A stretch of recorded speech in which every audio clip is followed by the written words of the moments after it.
Bonsoir et bienvenue à la suite de notre programme. Donc aujourd'hui nous allons parler des courroies et poulies. Comme d'habitude un peu de technologie et puis un projet.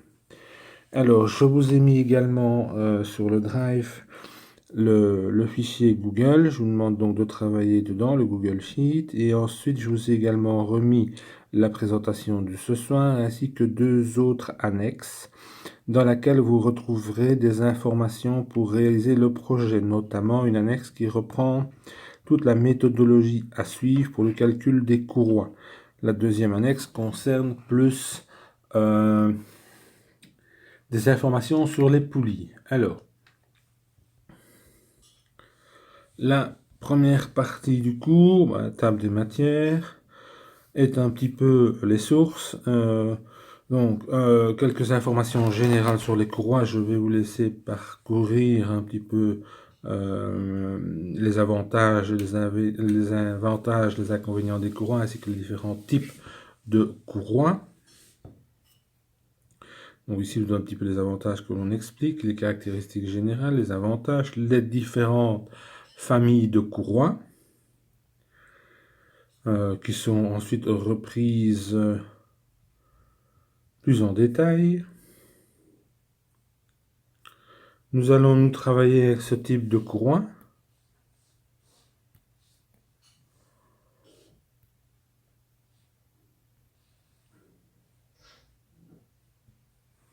D'accord. L'avantage de ce type de courroie, bon rapport puissance-encombrement. Vous verrez qu'il y a différents types. Tension réduite, voilà, et d'autres avantages. Alors, les vitesses, par contre, vous verrez que ici, on acceptera quand même des vitesses un peu plus élevées et on essaiera de rester entre 5 et 25 mètres par seconde. Au-dessus, il y a d'autres problèmes qui vont apparaître. Encore une fois, un tableau avec des courroies. Vous verrez qu'ici, dans les annexes que je vous ai remises, il y a un catalogue des courroies. Et vous verrez qu'il y a parfois d'autres nomenclatures pour les courroies. Alors, nous allons travailler comme ceci.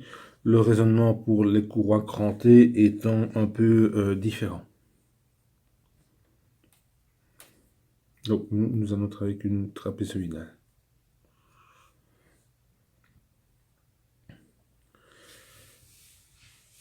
Les explications relatives aux efforts transmis par les courroies.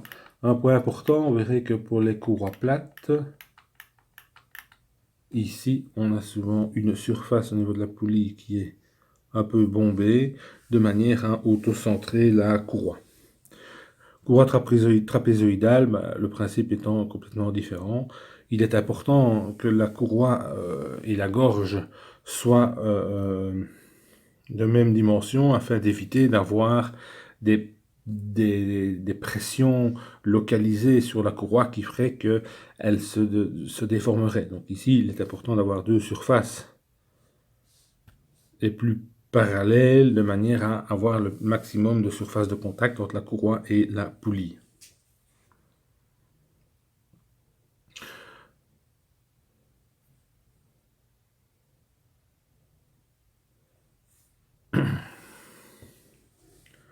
Les courroies crantées, l'avantage des courroies crantées, vous n'avez plus de glissement. C'est quand on peut avoir dans une courroie non crantée, on peut avoir des problèmes de glissement entre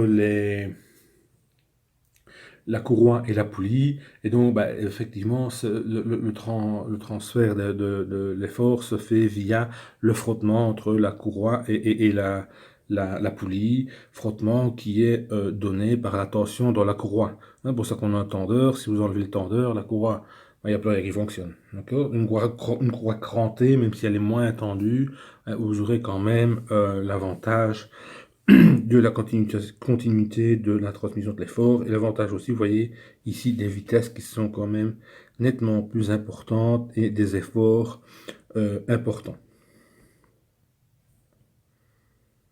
Un autre système de courroie, ici l'avantage c'est que vous savez travailler avec les deux faces de la courroie.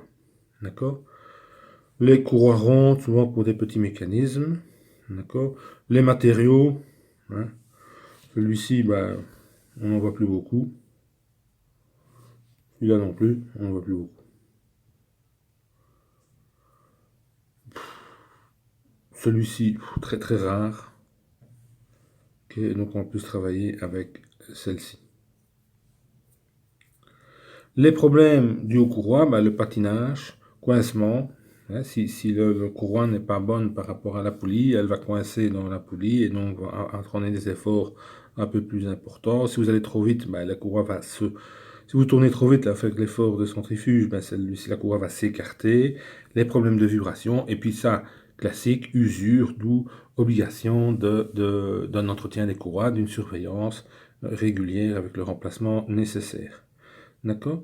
Dénomination, la roue menante, la roue menée, ou le poulie menante, poulie menée, brin tendu du côté qui est tiré, et le brin mou, celui qui est repoussé. D'accord? Je peux croiser. Ici, j'ai un galet enrouleur pour amener la torsion. Et ici, c'est le système d'inverseur, mais je ne croise pas les courroies.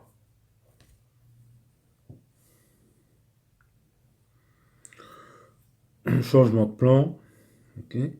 Les rapports de vitesse, donc là je vais vous laisser regarder un petit peu les calculs. Mais deux choses importantes, vous voyez la zone sur laquelle la courroie appuie sur la poulie entraînante, et vous avez sur la poulie entraînée une zone aussi de pression de la courroie. Sans glissement, d'accord, la vitesse de ma courroie partout est la même, et à partir de là, je vais pouvoir déterminer le rapport ici qui est le rapport des vitesses, des diamètres et des vitesses angulaires. Hein? Voici donc mon fameux rapport de vitesse que l'on vient de voir.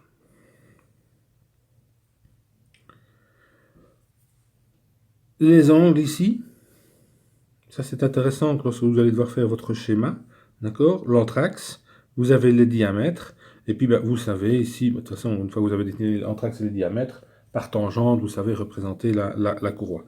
Mais vous avez ici, ce qui nous intéresse, les angles de contact des courroies sur les deux poulies. Le calcul ensuite de la longueur de la courroie. Important, puisque vous allez devoir calculer une longueur de courroie pour aller ensuite choisir dans les courroies normalisées celle qui va vous correspondre le mieux. Okay. Même chose dans le cas d'une courroie croisée, et ici lorsque j'ai des courroies gauches. Donc là je change de plan.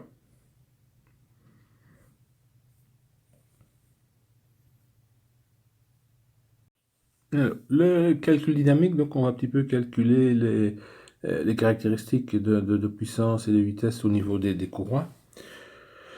Et je ne vais pas rentrer dans les détails, vous verrez au niveau du projet que c'est beaucoup plus intéressant. D'accord, mais vous avez ici tous les symboles utilisés. L'information ici, les tensions que l'on présente dans les courroies. D'accord. Avec, si je néglige la force centrifuge ou si je la prends, on pourra déterminer les tensions qui se retrouvent dans les courroies, notamment ici le rapport de tension. Et vous voyez qu'on a une exponentielle qui vient dans l'histoire, donc c'est un petit peu plus tordu.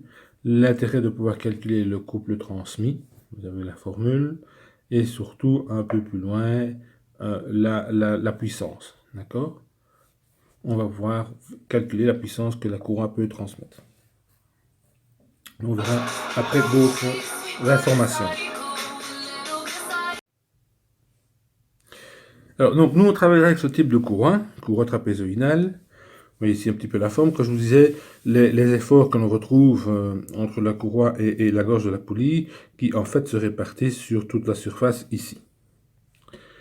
Ça, on peut en parler. Voilà ce que je vous disais tout à l'heure, les vitesses, entre 5 et 20-25 mètres par seconde. D'accord? Au-dessus, j'ai des problèmes, et en dessous, j'ai également des soucis.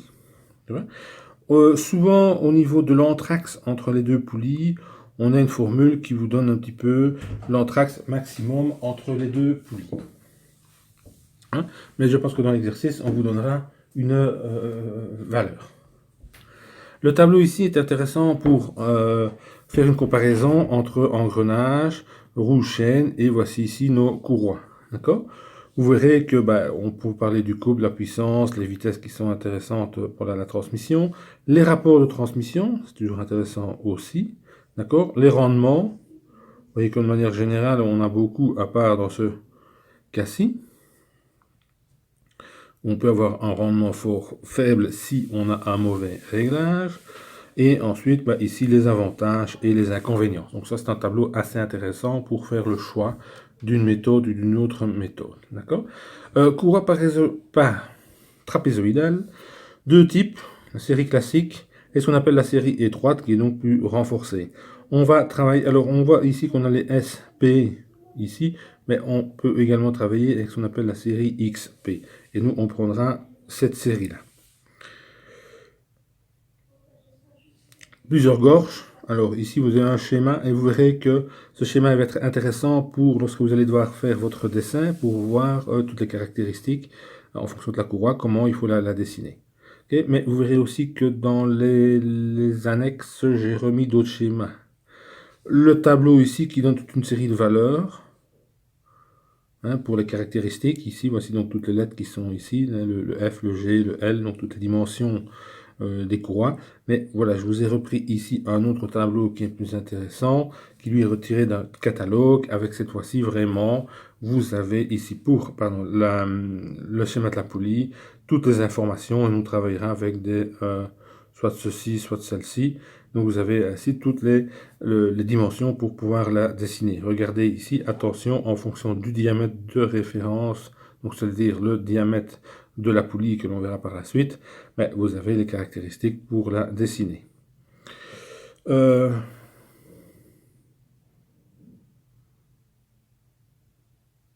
Oui, ça c'est le cas de la courroie trapézoïdale avec frottement, mais on ne va pas introduire le calcul ici.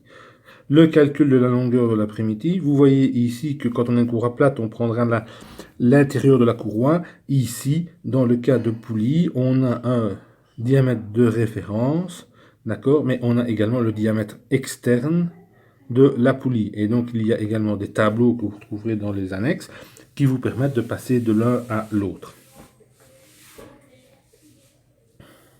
Alors, souvent, l'anthrax également est noté A ou E. Ça peut dépendre. Le schéma ici vous reprend la méthodologie à suivre pour calculer votre courroie. Alors, faites attention, ici, on renvoie des tableaux.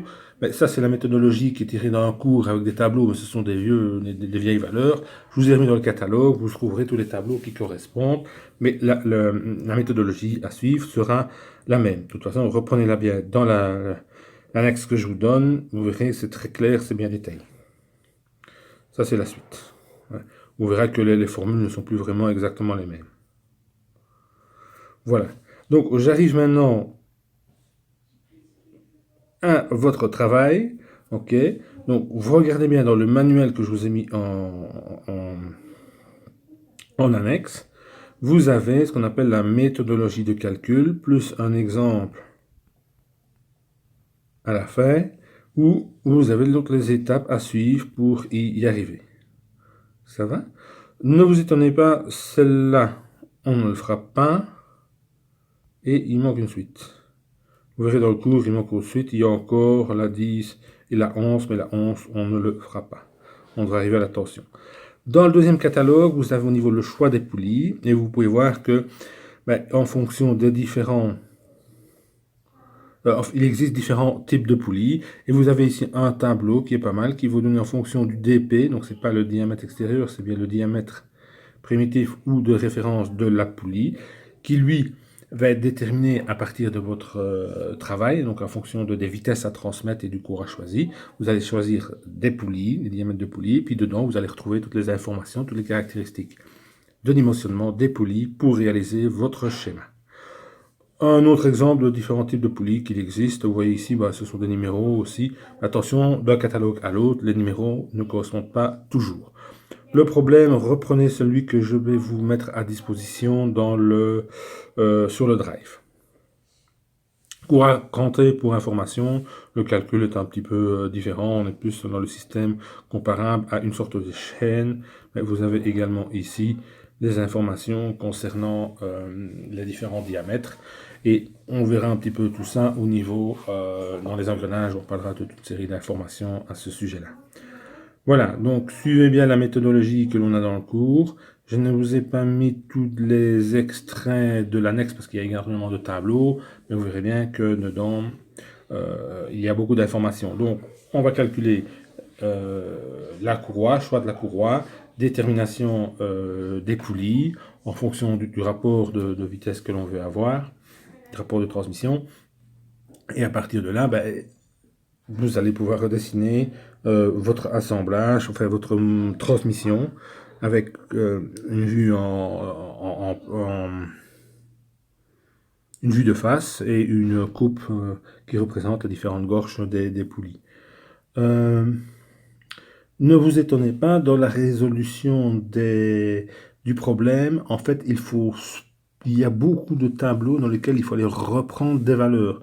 Donc, créer ici, cette fois-ci, un petit fichier, un petit tableur Excel qui est quasi automatique, où vous changez toutes les données et tout change, c'est assez difficile parce que il faut chaque fois, pour chaque cas, chaque type de courroie, aller rechercher des informations dans plusieurs tableaux. Et donc, ce sont des tableaux croisés, hein, en fonction de la colonne, les lignes, vous trouvez une valeur. Cette valeur-là, on la reprend dans une formule, etc. Voilà, donc moi je vais, pendant que vous regardez tout ça, je vais vous mettre à disposition le fichier de résolution. On va faire ça aujourd'hui et vendredi. Il faudra qu'on reparle un petit peu de la date d'examen. Pour moi, c'est quand vous voulez, mais pas trop tard. Et ensuite, je ferai sûrement un partage d'écran pour vous montrer un petit peu la résolution. On travaillera encore sur Skype. Maintenant, je vous laisserai un petit peu relancer la conversation parce que parfois je plante assez bien là-dedans. Ça va? Voilà, à tout à l'heure.